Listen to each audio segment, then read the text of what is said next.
पाकिस्तान से खबर आ रही है। पाकिस्तान में इस समय जो बलूच प्रोटेस्ट चल रहे हैं वहाँ पर, और ये जो बलूच प्रोटेस्ट है ये इसको बलूचिस्तान यकजहती कमेटी द्वारा चलाया जा रहा है। तो ये जो BYC है उसने अल्टीमेटम जारी किया है आज के दिन, जिसमें उसने 7 दिन का अल्टीमेटम दे रखा है सरकार को। और उसमें उसने कहा है कि अगर ये जो हमारा अल्टीमेटम की डिमांड नहीं मानी गई तो हम ये जो हमारा आंदोलन है उसको फिर से शुरू कर देंगे। पहले हम देख लेते हैं इनके अल्टीमेटम क्या क्या है।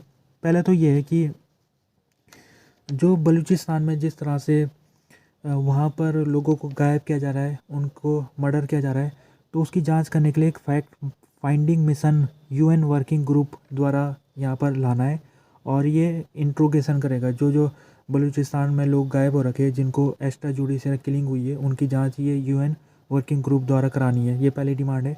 दूसरी डिमांड ये है कि जो बलूचिस्तान में जो पिछले कई सालों से लोगों को अगवा किया जा रहा है और उनका एक्स्ट्रा जुडिशियल किलिंग की जा रही है, तो ये जो सरकार की पॉलिसी है इसको एलिमिनेट करना है। ये उनकी दूसरी डिमांड है, एलिमिनेट करना, यानी कि इसको अभी ये सरकार को ये पॉलिसी छोड़नी पड़ेगी। तीसरा उन्होंने कहा है कि जो भी इस समय जिन लोगों को गिरफ्तार कर रखा है या फिर जिन लोगों को गायब कर रखा है, उन लोगों को सरकार को बिना किसी शर्त के इन सब लोगों को छोड़ना पड़ेगा जल्द से जल्द, 7 दिनों के अंदर अंदर। और उन्होंने आगे उनकी एक डिमांड हो रही है, उसमें उन्होंने कहा है कि काउंटर टेररिज्म स्क्वाड CTD, ये जो स्क्वाड है ये इसमें जो सैन्यकर्मी है ये बलूचिस्तान के लोगों के ऊपर काफ़ी अत्याचार करते हैं और काफ़ी हमले करते हैं। तो ये जो CTD की पावर है इसको रिस्ट्रिक्ट करना है, ताकि आने वाले समय में ये बलूचिस्तान लोगों के ऊपर ये हमला ना करे और उनको परेशान न करे। अभी ये जो बलूचिस्तान का एरिया है यहाँ पर लंबे समय से सेपरेटिस्ट मूवमेंट चलता आ रहा है। और यहाँ पर पाकिस्तान सरकार ने इसको दबाने के लिए जो सेना को भेजा हुआ है, काफ़ी यहाँ पर खून खराबा हुआ है पिछले कुछ सालों में। तो जो सेना ने यहाँ पर एक्स्ट्रा जुडिशियल किलिंग के ऊपर उसके ऊपर आरोप लगाया और साथ में डिसअपेरेंसेस काफ़ी लोगों की है, सेना ने गायब कर दिया लोगों को।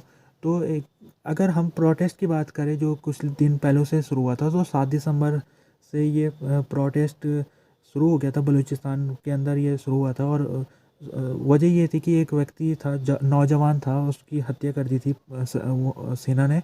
तो उसके बाद ये प्रोटेस्ट शुरू हो गया था। और ये जो प्रोटेस्ट है ये बलूचिस्तान से 7 दिसंबर को शुरू हुआ था और 20 दिसंबर को ये इस्लामाबाद तक प्रोटेस्ट पहुंच गया था। लेकिन इस्लामाबाद पुलिस ने इसको इस प्रोटेस्ट में जो लोग थे उनको गिरफ्तार कर दिया। लगभग 200 से ज़्यादा लोगों को गिरफ्तार किया गया और उनको जेल के अंदर डाल दिया था। आखिरकार उनको अभी तक तो काफ़ी मशक्क़त करने के बाद छोड़ दिया गया है लोगों को। लेकिन जो ये BYC है जो ये प्रोटेस्ट का संचालन कर रही है, तो इसके अब डिमांड है और ये डिमांड में उसने कुछ अल्टीमेटम दे रखी है और उसने 7 दिनों का टाइम दिया है। अगर 7 दिनों में जो सरकार है वो इसको नहीं मानती है इस अल्टीमेटम को, तो फिर ये जो उनका प्रोटेस्ट है वो फिर से ये शुरू कर देंगे। अभी अगर बताया जाए तो बलूचिस्तान में जो सिचुएशन है वो पुलिस स्टेट बन रखा है पूरी तरीके से। और ये BYC की एक कन्वीनर है डॉक्टर महरंग बलूच, इनका कहना है कि जो बलूचिस्तान में पाकिस्तान ने इसको कॉलोनी समझ रखा है और कॉलोनी माइंडसेट के तहत पाकिस्तान जो है बलूचिस्तान के लोगों के साथ रवैया बना के रखता है। तो उन्होंने कहा है कि अब बहुत हो चुका है, हर घर में एक लाश पड़ी हुई है। पिछले कुछ सालों में हर किसी को नुकसान झेलना पड़ा है बलूचिस्तान में। अब हम और नहीं झेलने वाले, अब सरकार को ये सब काम बंद करने पड़ेंगे और उनको बलूचिस्तान लोगों के साथ समझौता करना पड़ेगा सरकार को। और ऐसे जो वारदातें होती है, सरकार जो सेना को भेजती है और सेना यहाँ पर कत्लेआम करती है, वो चीज़ें बंद होनी चाहिए। अभी जो पाकिस्तान के प्राइम मिनिस्टर है ककार, उन्होंने अनाउंस किया है कि वो इस न्यू ईयर सेलिब्रेशन को बैन कर रहे हैं। और उन्होंने ये फैसला गाजा के लोगों से अपनी सॉलिडेरिटी दिखाने को किया है, यानी कि वो गाजा के लोगों को अपना समर्थन देने के लिए वो इस साल का न्यू ईयर को नहीं बनाएंगे। और उन्होंने अपने देश के लोगों को भी कहा है कि वो भी ये न्यू ईयर सेलिब्रेशन को इस बार सेलिब्रेट ना करें। इससे पहले देखा जाए तो शारजा जो UAE का एक क्षेत्र है, तो उसने भी कुछ ऐसी डिसीजन लिया था। उसने अपने लोगों को कहा था कि वो एनुअल जो न्यू ईयर सेलिब्रेशन है उसको ना बनाए, अगर कोई बनाएगा तो उसको उसके ऊपर कार्रवाई हो सकती है। हालांकि पाकिस्तान में तो कार्रवाई का कोई खबर नहीं आई है, लेकिन अपील की है पीएम काकर ने कि पाकिस्तान के लोग इस समय गाजा के लोगों को अपना सहयोग दिखाए और इस साल का न्यू ईयर सेलिब्रेशन ना बनाए। उन्होंने कहा कि पाकिस्तान जो फ़िलिस्तीन लोग हैं उनके साथ बिल्कुल खड़ा हो रखा है, और हम जहाँ जहाँ हमारी आवाज़ हम उठा सकते हैं हमने उठाया है। यूएन के जितने फोरम है सब जगह हमने फ़िलिस्तीन लोगों के सहयोग में आवाज़ उठाई है। अभी पाकिस्तान में जो कॉप्स कमांडर की मीटिंग हुई है आज के दिन, जिसमें कुछ फ़ैसले लिए गए। पहला फ़ैसला ये है कि जो इलेक्शन आने वाले हैं पाकिस्तान में फरवरी के महीने में, तो उसके लिए जो फ़ौज है उसने तैयारी कर ली है, और इलेक्शन कमीशन अगर कोई भी ज़रूरत मांगती है फ़ौज से तो फ़ौज उसको देने के लिए तैयार है। इसके अलावा जो आर्मी ने जो सिक्योरिटी के लिहाज से भी मीटिंग महत्वपूर्ण बताई जा रही है, खासतौर में जो इस समय जो तालिबान की तरफ से जो अटैक हो रहे हैं पाकिस्तान में, तो उसको भी लेके जो मीटिंग में बात की गई है। और साथ में जो इंडिया को लेके भी मीटिंग में बात हुई है, खासतौर में जो कश्मीर में जिस तरह से कुछ दिन पहले मौत हुई थी, तो उसको लेकर इंडिया की इन्होंने आलोचना की है इस मीटिंग में। और अगर बताया जाए तो इस समय जो आर्मी है, तो आर्मी की भूमिका काफ़ी महत्वपूर्ण है, और आर्मी की भूमिका केवल सिक्योरिटी के मकसद से महत्वपूर्ण नहीं है, बल्कि इलेक्शन में भी आर्मी को बताया जा रहा है कि जिस तरफ आर्मी सहयोग देगा अपना, यानी आर्मी जिस पार्टी को सहयोग देगी तो पार्टी पक्का है उसने जीतना है। तो आर्मी के पाकिस्तान में जो इंटरफियर है वो काफ़ी ज़्यादा रहता है। अभी जो पाकिस्तान में शाह महमूद के केस के बारे में अपडेट आई है। शाह महमूद कुरैशी ये पाकिस्तान के फॉर्मर ये फॉरेन मिनिस्टर है, और इनको जेल में बंद कर रखा है कई कई दिनों से। ये जेल में ये साइफर केस के चलते बंद है। तो इनको ज़मानत मिल गई थी सुप्रीम कोर्ट की तरफ से, तो सुप्रीम कोर्ट की तरफ से ज़मानत तो मिल गई थी, लेकिन इनको बेल नहीं मिली थी। यानी कि जो पुलिस स्टेशन जहाँ पर ये बनते हैं वहाँ से इनको जो बेल ऑर्डर है वहाँ पुलिस स्टेशन तक नहीं पहुँच पाए, जिस कारण इनको जेल से नहीं निकल पाए। अब जब इनको निकलना था, जब पहुँच गया था बेल ऑर्डर, तो उसके बाद क्या है कि फिर इन पे एमपीओ ऑर्डर लगा दिया।